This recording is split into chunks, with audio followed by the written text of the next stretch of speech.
السلام عليكم ورحمة الله تعالى وبركاته. اليوم إن شاء الله غادي نوجد معكم تحلية سهلة واقتصادية ومنعشة وكتجي لذيذة بزاف بزاف، والأهم أنها كتوجد بالخف وغير بالمكونات اللي كيكونوا عندنا في الدار. نبدأ على بركة الله. غادي ناخد واحد الكاسرول، نضيف كاس ونص ديال عصير البرتقال،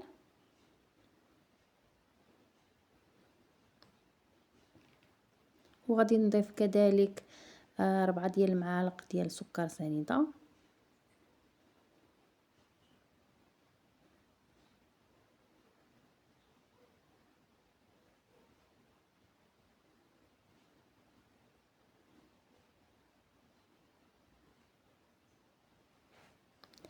من بعد غادي نضيف نشا الذرة اللي هي مايزينا.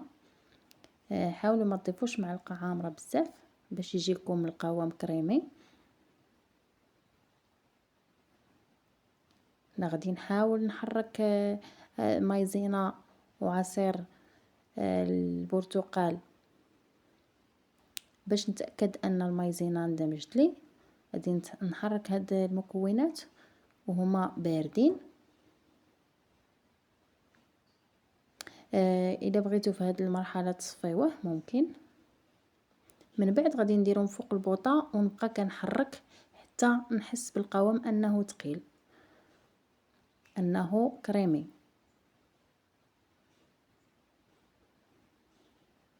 وغادي نمشي نوجد معكم الفلون. هنايا درت انا ساشي ديال الفلون ديال 4 الاشخاص، وضفت عليه 4 ديال المعالق ديال السكر سنيده، وضفت كذلك نص لتر ديال الحليب. من بعد غادي نديرهم فوق البوطه يغلي، وغادي نحاول نحيد له داك الرغوه اللي ديال الحليب والفلون، وغادي نبدا نفرغ في الزلايف هكا ديالي. نحاول نفرغ بالتساوي ونخلي البلاصه فين نزيد الكريمه ديال البرتقال.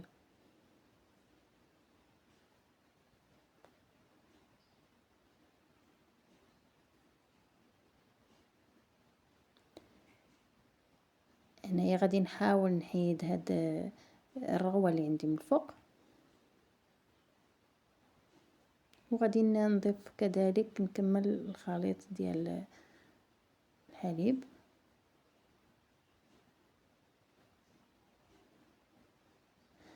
غادي نخليه لمده ديال 5 ديال الدقائق على ما يعقد يشد شويه في راسو. ومن بعد غادي نفرغ الخليط ديال البرتقال من فوق هذا الفلون. كتجي هاد التحليه سهله وكتجي منعشه ولذيذه. غادي نحاول نفرغ هاد الخليط ديالي بالتساوي.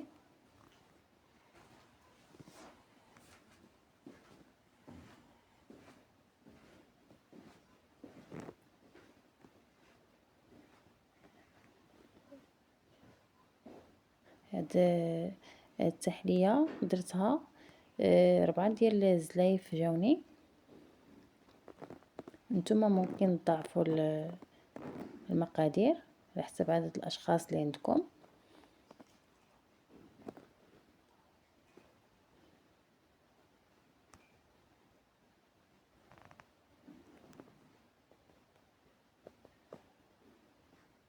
من بعد غادي نحاول نوزع في الجوانب اللي ما وصلهمش هذا الخليط،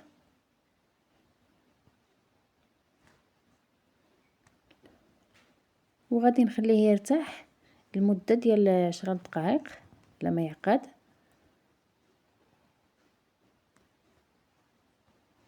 من بعد غادي نزينو بطريفات ديال التين وكذلك وريقات ديال النعناع، ونتمنى الاعجاب ديالكم. اذا عجبكم الفيديو شاركوا في القناه باش يوصلكم كل جديد، وكذلك بارطاجيو مع الاصدقاء والاحباب. هنايا غادي نجرب معكم كيفاش جا القوام ديال هذه التحليه.